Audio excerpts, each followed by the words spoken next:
My mom said, "You're hurting your sister." I just said, "Then stop using my money." My mother said it quietly at first. "You're hurting your sister." I was standing in my kitchen with my phone still in my hand, staring at the bank notification that had just appeared on my screen. Another payment?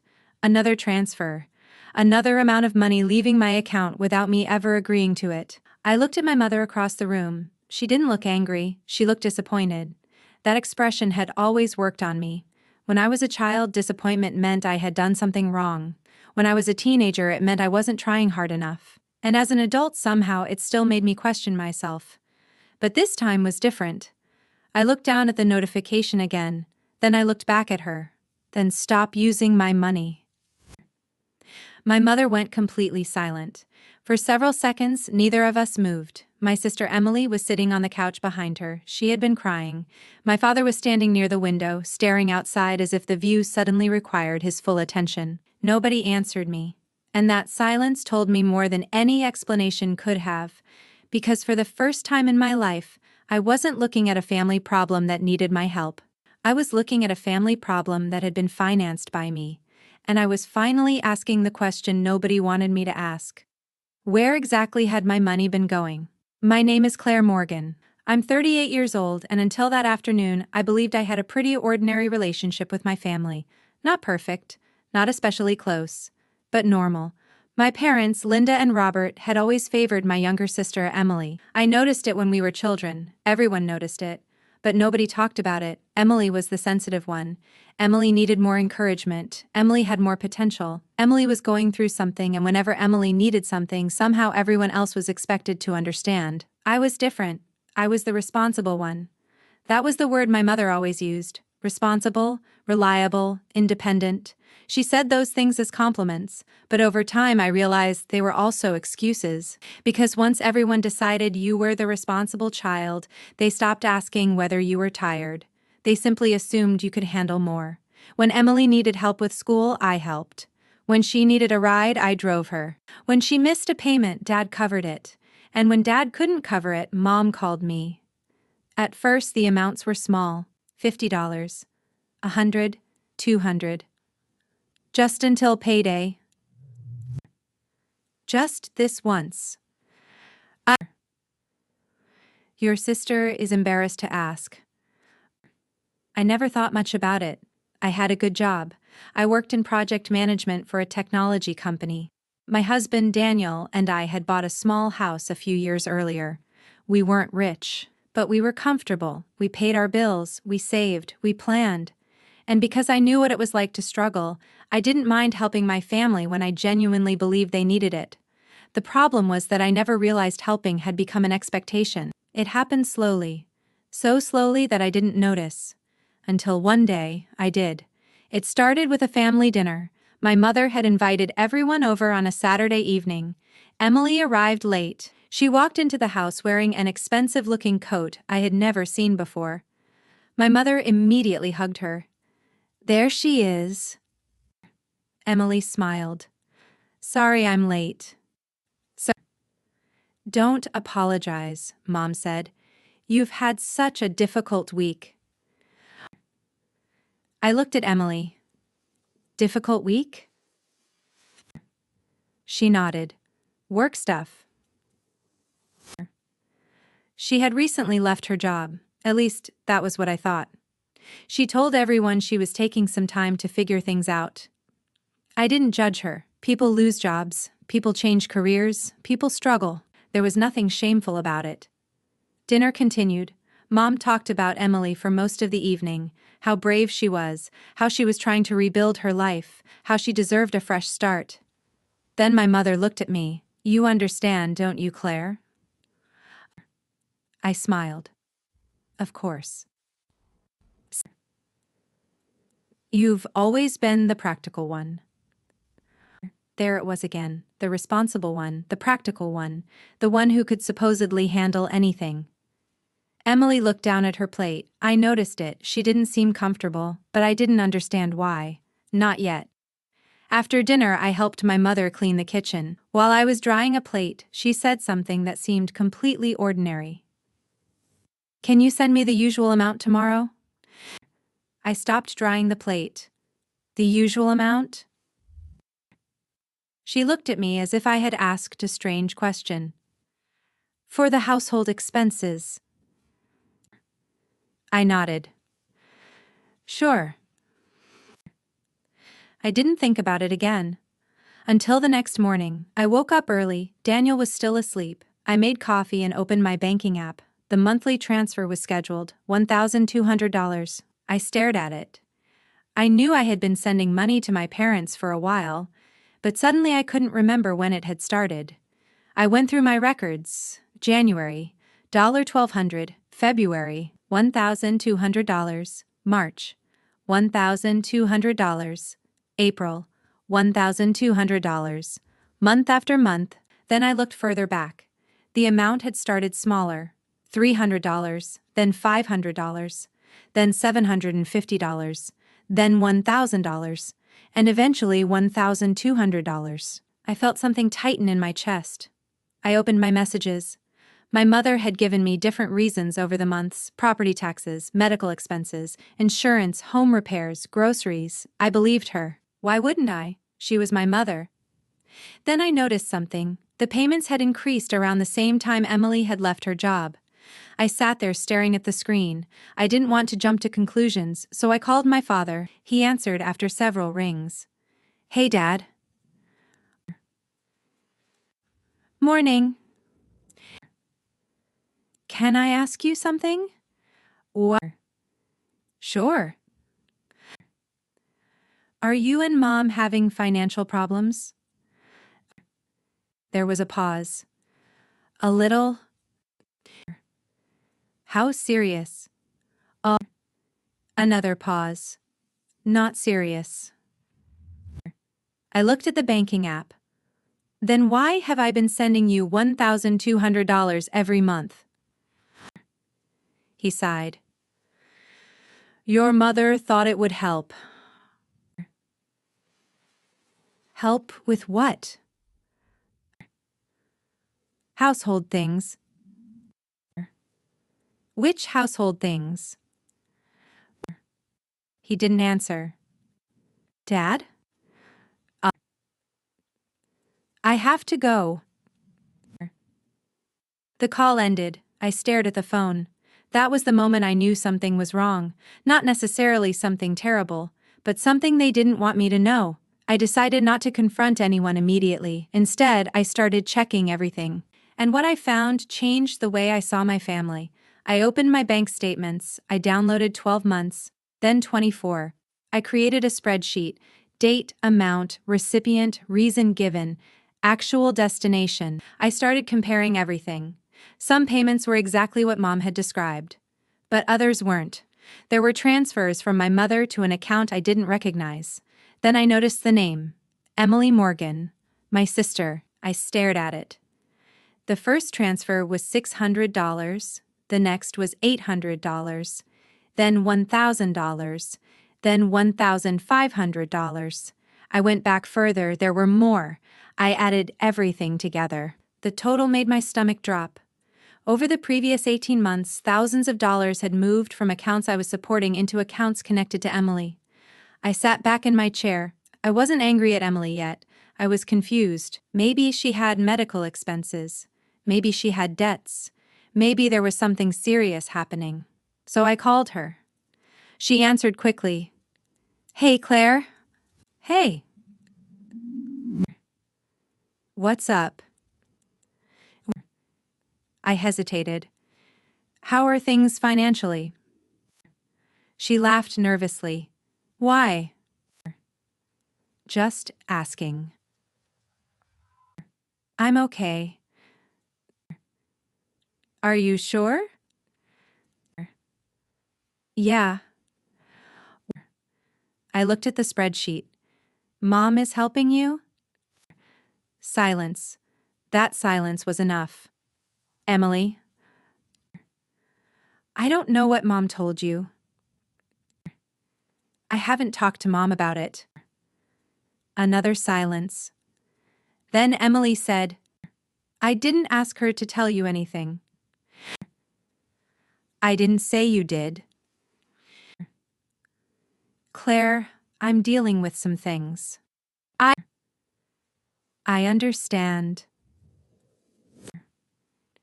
No, you don't. Her voice cracked. I lost my job. I have debt. I'm behind on my apartment. I don't know what I'm going to do. My anger disappeared for a moment. I understood what it felt like to be afraid. What do you need? Oh, she started crying. I don't know. I closed my eyes. I wanted to help her. That was the problem. I had spent my entire life helping her. And even now, when I was discovering that my mother had been using my money to support her, my first instinct was still to help. But then I asked a different question. Emily, did you know Mom was using my money? She didn't answer. Emily? I knew she was helping me.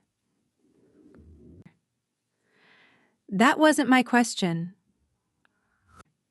She started crying harder. I didn't know how much. Did you know she was telling me it was for the house? I thought she had her own money. That answer hurt. Not because Emily was necessarily lying, but because it meant nobody had bothered to tell me the truth. I ended the call politely. Then I sat alone at the kitchen table.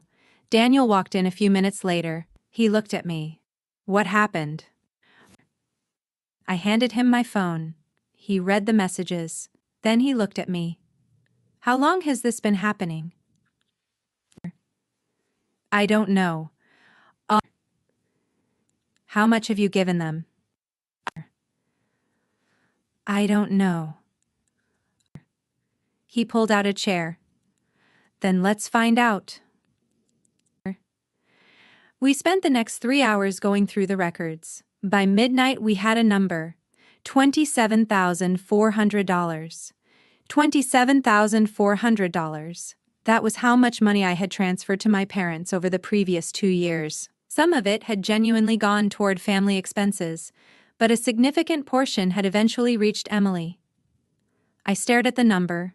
Daniel said nothing. Finally, I whispered, I thought I was helping Mom and Dad. Thole, you were. Then why do I feel like I've been used? Daniel looked at me. Because you weren't given a choice. That sentence stayed with me. You weren't given a choice. That was exactly it. If my mother had called me and said, Emily lost her job. She needs $1,000 this month. Can you help? I might have said yes, maybe not, but it would have been my decision.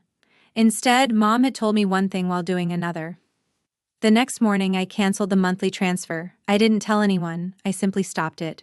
I thought that would give me time to decide what to do. I was wrong. My mother called before noon. Claire, the transfer didn't come through. I was silent. I checked the account. I canceled it. What? I canceled it. Why?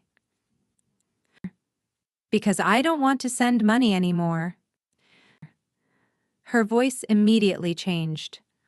Why would you do that? I've been thinking about it.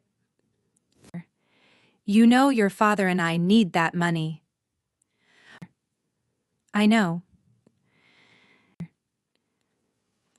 And Emily needs help. I know. Then why are you doing this? I looked at the spreadsheet on my desk. Because I don't trust where the money is going. Silence. Then Mom said, You're hurting your sister. I closed my eyes. There it was, the sentence. The one that would have broken me 5 years earlier, maybe even 5 months earlier. But this time I was ready. Then stop using my money. My mother stopped breathing for a second. What did you say? You heard me. You are being incredibly selfish. No, I'm being clear. After everything we've done for you? I almost laughed. Mom, this isn't about what you did for me 20 years ago. Family helps family. Family also tells the truth. She became angry. You have no idea what Emily is going through. Then tell me. She needs us. Then you help her. We can't afford it. I looked at the spreadsheet. Apparently you could afford it when the money was coming from me. She hung up.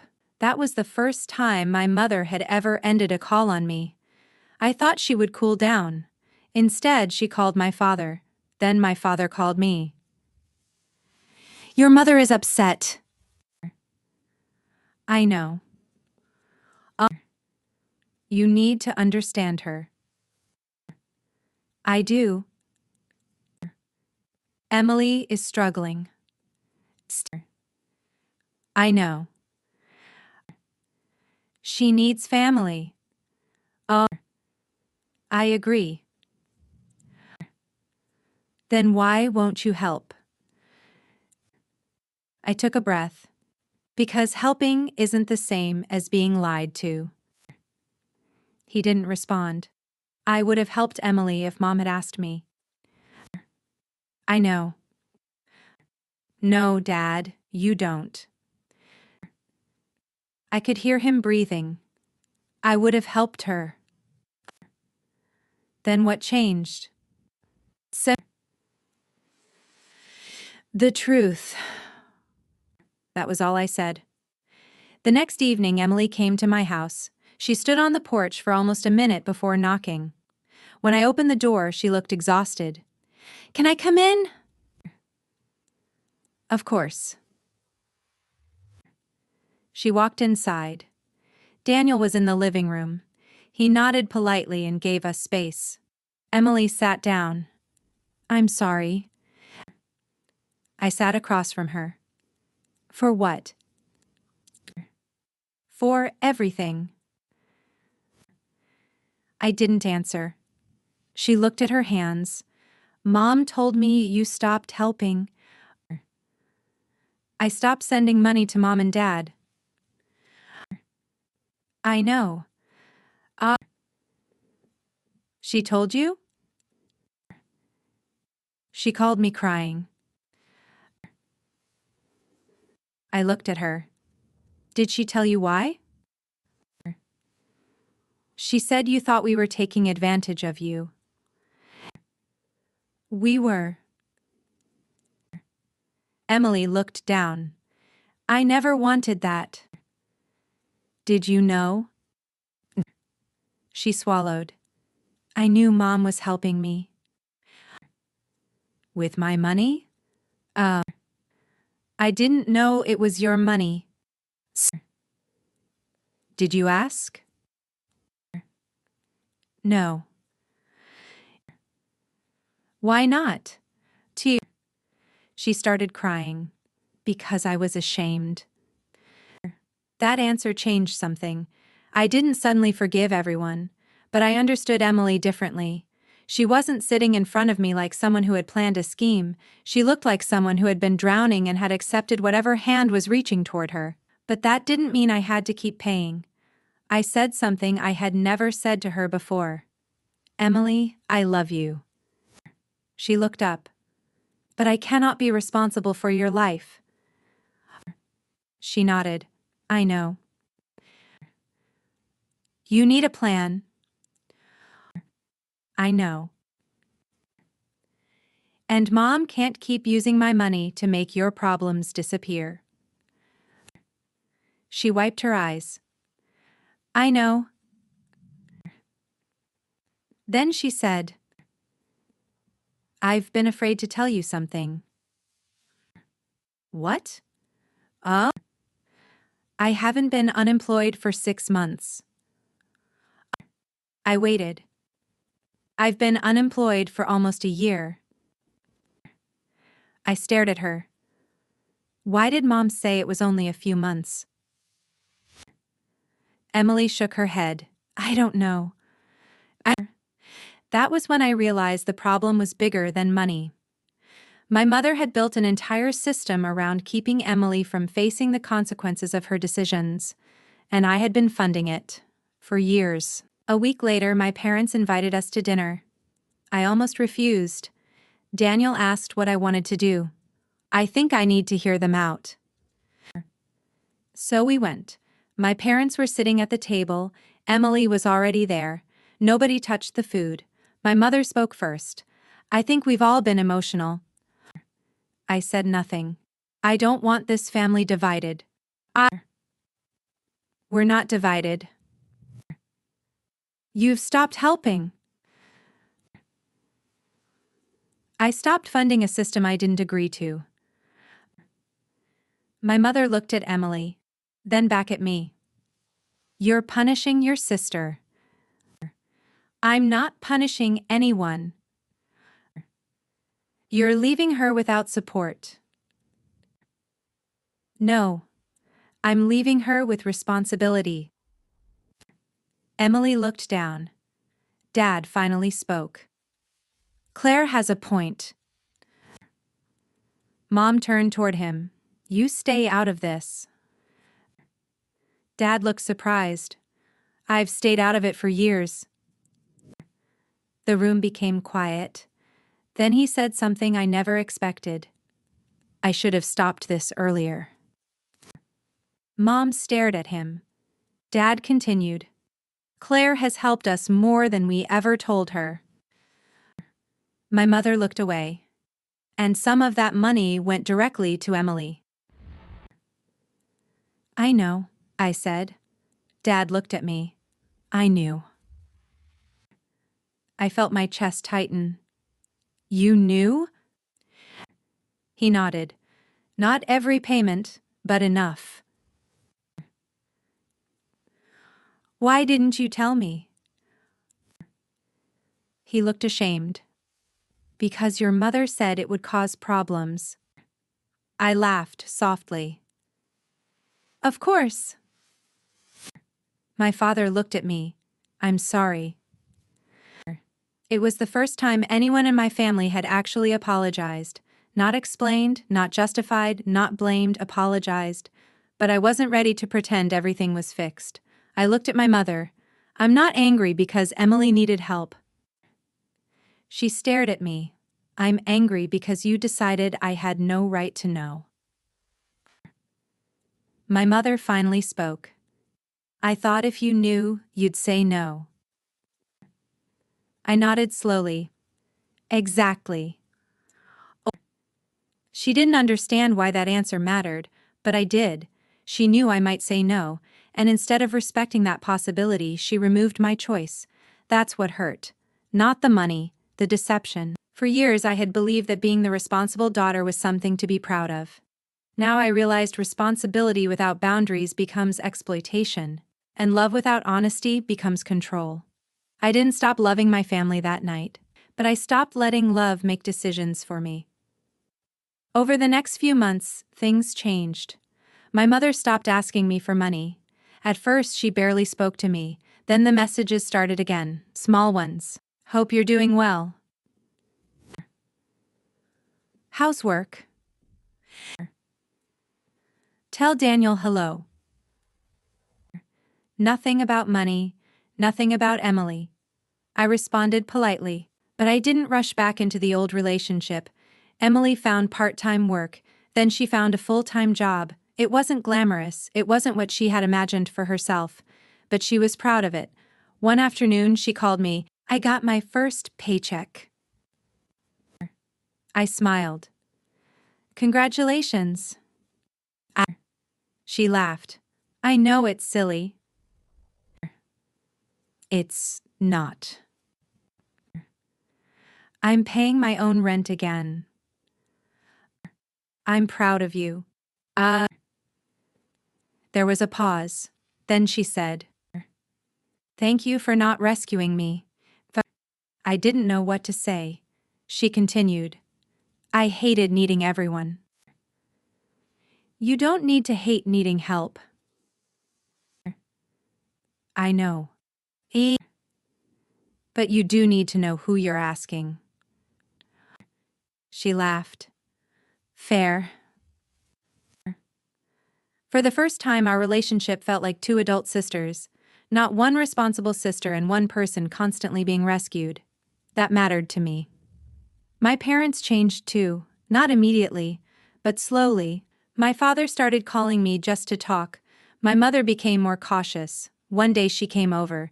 She stood in my kitchen while I made coffee. "I owe you an apology," she said. I looked at her. "For what?" "For making you feel like your money belonged to the family." I didn't respond. She continued, "I convinced myself that because you had more stability, you had more responsibility." I nodded. "That's what you always did." She looked down. "I know." That was enough for me, not because everything was fixed, but because she finally understood the boundary. I never asked her to repay me. I didn't want the money back. I wanted the lesson to remain. My money was mine. My time was mine. My choices were mine. And helping someone should always be a choice. Not an obligation created by guilt. Not a debt demanded by family. Not something someone quietly takes because they know you'll feel too guilty to say no. Months later, I sat in the same kitchen where I had first discovered the transfers. I opened my bank account. The old recurring payment was still gone. I stared at the screen for a moment, then I closed it. For years, I had thought being a good daughter meant saying yes. Yes, I'll help. Yes, I'll send it. Yes, I'll handle it. Yes, I'll understand. Yes, I'll sacrifice. But I finally understood something. Sometimes the healthiest thing you can say to your family is no, not because you don't love them, because you do. And because real love doesn't require you to destroy yourself to prove that you care. My mother once told me I was hurting my sister. Maybe she believed that. Maybe she still does. But Emily wasn't hurt because I stopped giving her money. She was forced to confront a life that everyone had been protecting her from. And I wasn't hurting my family by setting a boundary. I was finally refusing to hurt myself. That was the difference. I still love my parents. I still love my sister. We still have family dinners. We still laugh. We still disagree. But there is one thing that has changed forever. Nobody assumes my money is available anymore. And I don't feel guilty about that. Because family should be built on love, not invoices, not obligations, not guilt, and definitely not secrets. If you've ever been the responsible one in your family, you probably know exactly what I mean.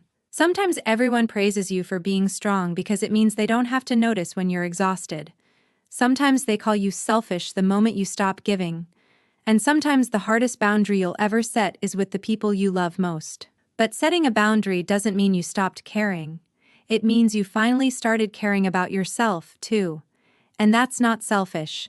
That's necessary. So if someone ever tells you that you're hurting the family because you refuse to keep paying for everyone else's problems, remember this. You are allowed to help. You are allowed to say no. You are allowed to protect what you've worked for, and you are allowed to love people without financing their choices. Because your kindness should be something you give freely, never something someone feels entitled to take. And sometimes the strongest sentence you can say is only 5 words. Then stop using my money. If this story meant something to you, tell me in the comments. Have you ever had to set a financial boundary with someone you love? And if you enjoyed the story, please like the video and subscribe to the channel for more emotional family stories and powerful life lessons. I'll see you in the next story.